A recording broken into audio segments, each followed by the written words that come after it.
Nós vamos, então, iniciar o quarto painel do nosso seminário. O futuro da administração tributária e do papel do auditor fiscal. Para compor este painel, eu convido a consultora na Divisão de Gestão Fiscal do Banco Interamericano de Desenvolvimento, senhora Soraya Naff.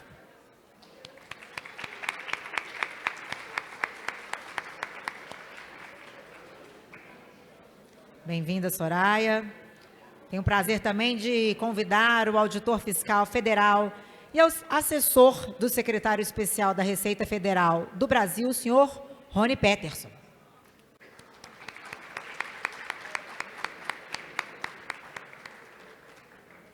E também é uma alegria convidar nosso colega e mediador deste painel, o auditor fiscal e especialista em ciência de dados pela Johns Hopkins University, o senhor Eustáquio Cambuí Júnior.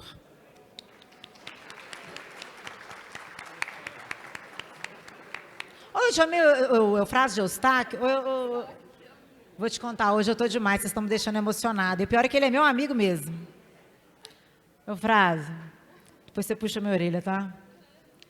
E com essa, é com você, Eufrase, pode começar. Deixa eu só roubar meu celular aqui, para já receber seu puxão de orelha.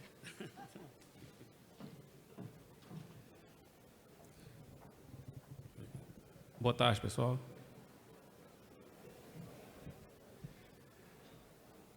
Os países mais avançados do mundo, sob coordenação da OCDE, a Organização para a Cooperação e Desenvolvimento Econômico, têm desenvolvido, seria mais apropriado dizer, uma visão de administração tributária, que ele denominado de 3.0. Seria um conceito, a ideia de uma administração tributária compatível, aderente à era digital. Essa era em que já estamos imersos, em maior ou menor grau, os diversos países, as diversas empresas, as diversas organizações estão imersas já na era digital. Essa era que já é um fato. Pois bem, a referência a 3.0 como aquela administração tributária que responderia à economia digital, ao novo mercado que se estabelece nesta era digital, né?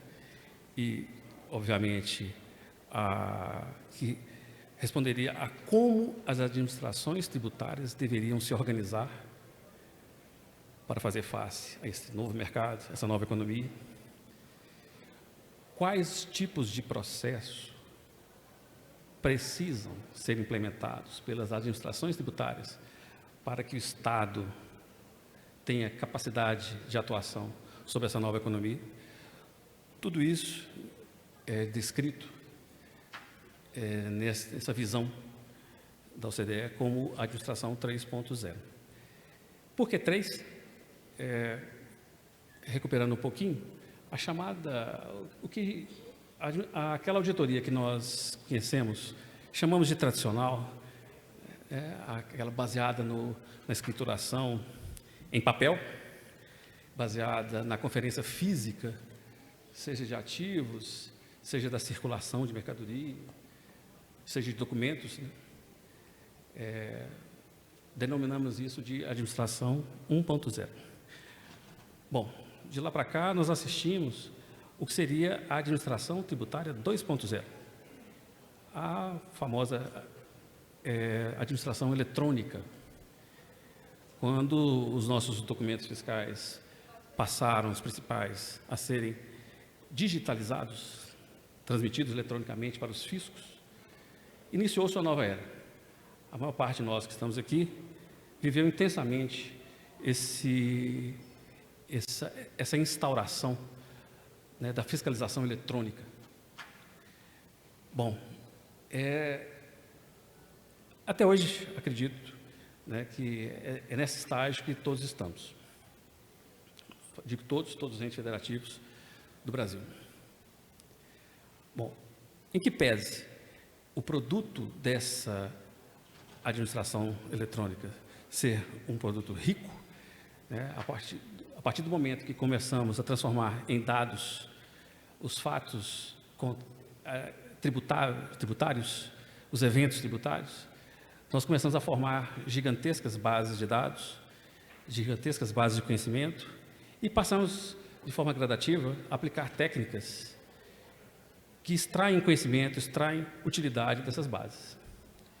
Então, técnicas que promovem desde cruzamentos básicos de dados, né, que todos os senhores conhecem bastante, as benesses que se vêm disso, mas técnicas também de onde se infere comportamentos, tendências, que nos possibilitam não apenas fazer uma leitura da realidade, né, como também fazer predições, analisar o que seria um padrão ou desvio de padrão.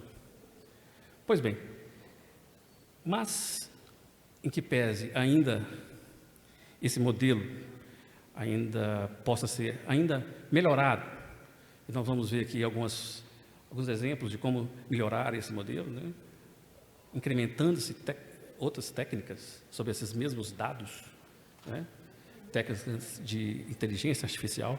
Vamos ver exemplos aqui factíveis, concretos. Isso ainda não vai ser suficiente para a necessária transformação digital que a administração pública, a administração fiscal, precisa empreender para, de fato, fazer face aos desafios, ao novo cenário econômico que a economia digital está rapidamente desenhando. Uma das muitas medidas da rapidez dessa mudança de cenário pode ser dado por alguns últimos dados que, para minha própria surpresa, eu que venho estudando o assunto economia digital já há algum tempo, é que metade das empresas brasileiras, metade, de alguma forma, em algum grau, já tem parte de suas operações, por mais simples que seja essa operação, em uma plataforma de nuvem. Eu fiquei surpreso com esse dado. Mas não é esse o único motivo, né, pelo qual devemos, não só para alcançar a economia digital, que a nossa administração tributária precisa mudar. Essa mudança para esse novo paradigma da administração 3.0, ela não vai ser obtida por melhorias da 2.0. Não vão ser mais ferramentas, mais técnicas, por mais avançadas que sejam essas técnicas. Não é a IA, propriamente dita, sozinha. Não é ela que vai nos transpor para essa nova realidade. Há que se fazer aqui, não há outro caminho, uma disrupção. O modelo de administração tributária 3.0, ele é um modelo disruptivo em relação ao anterior. O que significa disruptivo? Ele não é uma sequência, ele não é a evolução do modelo anterior. Não há caminho entre o modelo anterior, por uma evolução dos seus elementos, que levem ao 3.0. É preciso que certos processos, certas práticas sejam abandonadas. É preciso que novas práticas, novos processos, novos modelos sejam adotados. É assim que vai se dar essa transformação. Apenas para exemplificar o modelo 3.0, que eu acho que vai ser melhor apresentado de forma mais concreta aqui pelo Rony. Um exemplo que ele der aqui pode falar melhor do que qualquer teoria. No modelo 3.0, uma das suas bases, essências, que deveria, desde já, servir de norteador para aquilo que nós formos pensar sobre o nosso futuro, como os principais agentes, atores da administração tributária, é o que lá no documento formal está como expressão o imposto assim como ele é, assim como ele acontece. A expressão é mais ou menos isso, né, Rony? O imposto apenas acontece. Na verdade, essa frase, quer ilustrar a seguinte nova realidade. Vejam, senhores, a disrupção. Nesta nova realidade, onde eu capto, onde o fato tributário, ele começa a ser acompanhado desde a sua origem. A ação da administração tributária já não acontece mais a posteriori, pelo menos na grande maioria dos casos, a posteriori, a partir de um certo acúmulo de tempo e de informações a posteriori. Não. Aqueles fatos cotidianos do contribuinte, das empresas, dos atores envolvidos, de modo concomitante a esses fatos, nós teremos ali uma ação da nossa administração, da nossa autoridade tributária. Seria algo parecido com o que nós vemos hoje, quando fazemos, nós, pessoas físicas ou as empresas, quando fazem compras com cartão de crédito.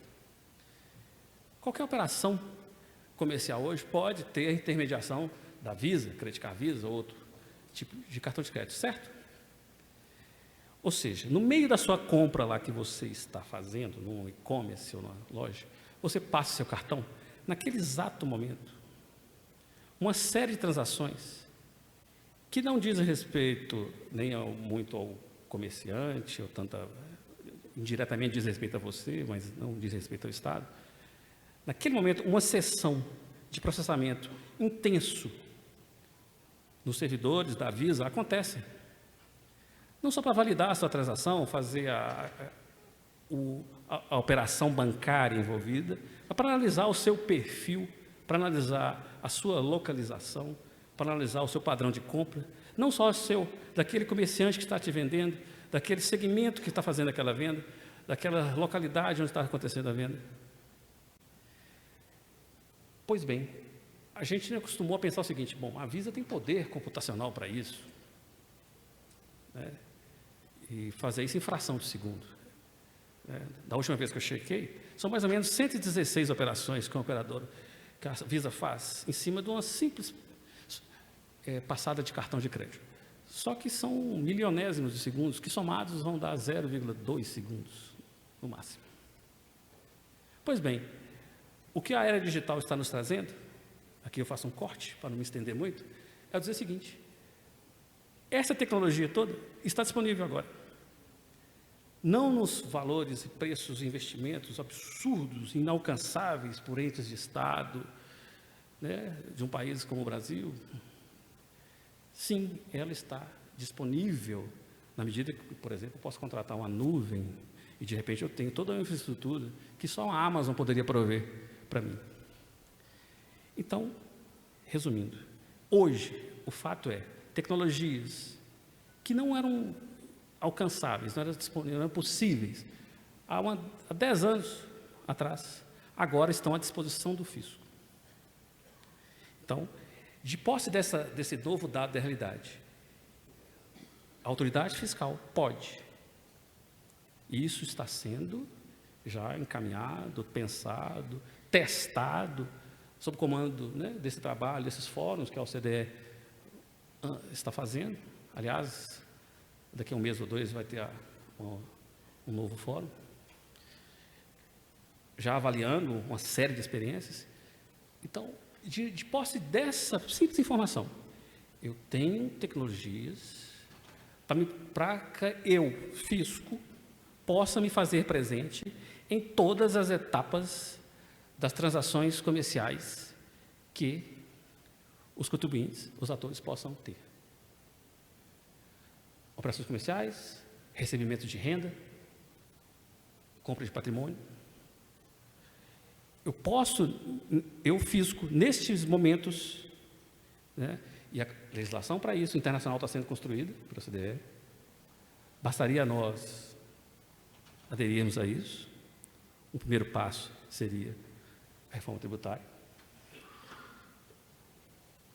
de forma que torna-se viável hoje, o que não era há muito tempo atrás. Nada mais natural, então, que eu repense meus processos tributários, que eu repense a forma de tributar, repense o papel da administração tributária. Só para não ficar solto muito o exemplo, que tipo de coisa a gente está falando aqui? Está falando o seguinte: quando alguém estiver no site da Shein e fizer uma compra, a Shein, como participe da organização, né, como alguém que responde à Organização Mundial de Comércio, que responde às orientações que a OCDE, que todos os países membros da OCDE vão exigir, assim como ela aciona, permite que se acione ali um módulo para a Visa, para que se faça a compra no cartão de crédito, ela vai permitir que se acione um módulo fiscal. O módulo fiscal, e nós estamos falando de economia nova era digital, pressupõe uma interconexão, uma integração poderosa, extremamente rápida e internacional.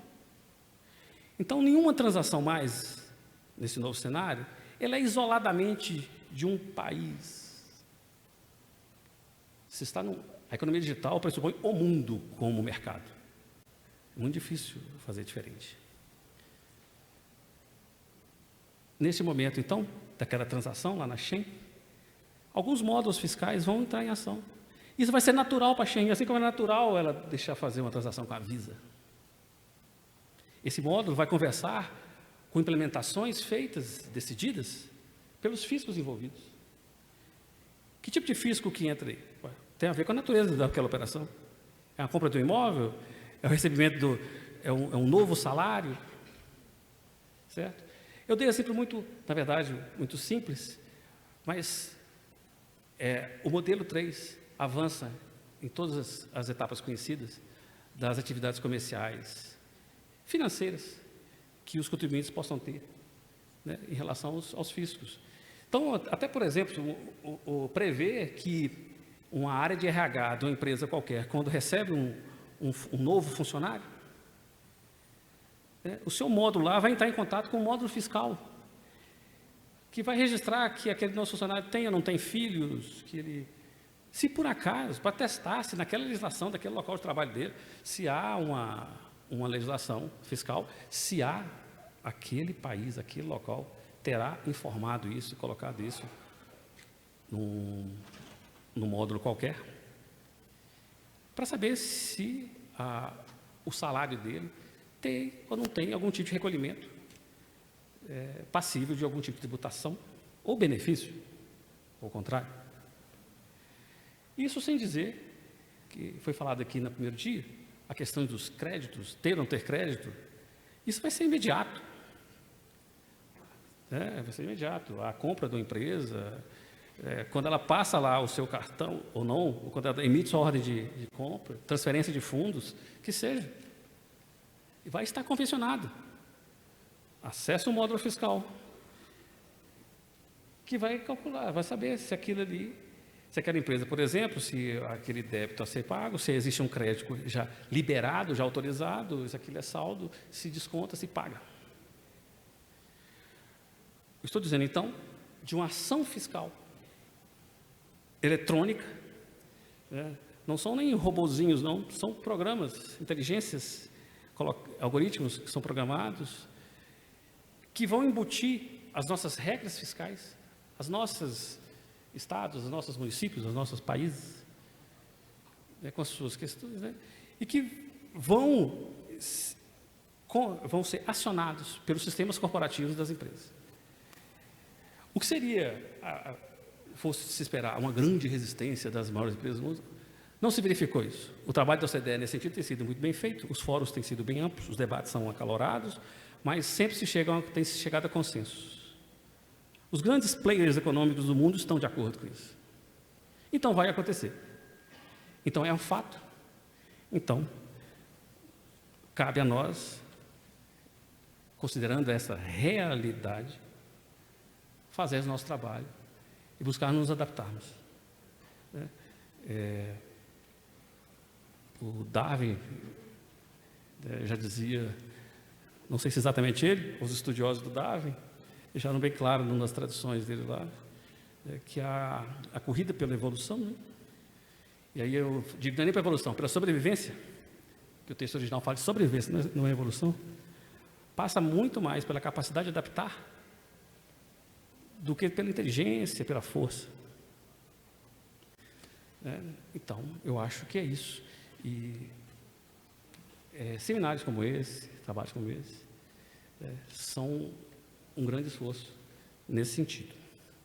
Bom, esse painel vai contribuir, pretende contribuir com todas essas questões, especificamente apresentando algumas tecnologias que são do mundo digital, que se consolidaram nessa era digital, né?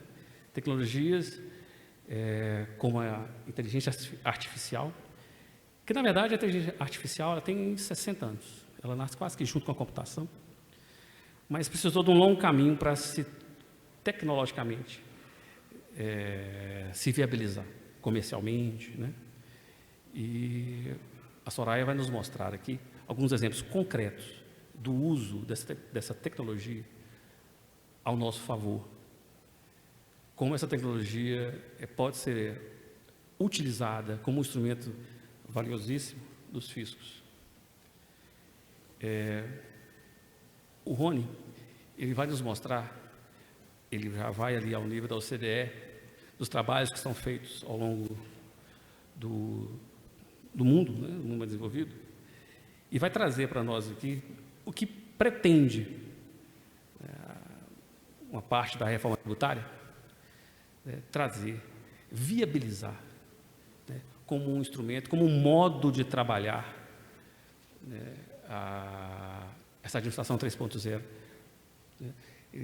É interessante que, só um comentário final, Rony, eu particularmente vim estudando a questão da economia digital há muito tempo e, na verdade, eu deixei isso de lado um tempo por conta de um certo desalento de imaginar a distância que o Brasil está se permitindo em relação a avançar para isso, né? Especialmente com um dos insumos muito caros a isso, o Brasil estava deixando de lado, a questão da educação, por exemplo. Quando surge a reforma tributária como algo surpreendente para mim, em termos de capacidade, de proposição, de ruptura, eu vi ali, sim, este talvez seja finalmente um caminho para o Brasil finalmente despertar para a necessidade de fato fazer uma transformação, fazer a sua transformação digital, né, de pelo menos entrar no jogo do que o mundo está se propondo a jogar. Hoje eu não quero nem imaginar se essa reforma, pelo menos nas suas essências, ela não passar. O Brasil não é um país que historicamente exiba muitas rupturas, né? Pois bem, para adentrarmos a era digital, são necessárias grandes rupturas. E talvez a primeira delas seja exatamente a reforma tributária, o que ela propõe. E mais uma vez, né, sem ela, não sou eu, né? Aqueles que estudam inovação vão dizer, não há caminho entre o modelo que está aqui e o modelo de um novo mundo, um mundo que é fundado em paradigmas totalmente diferentes do mundo anterior.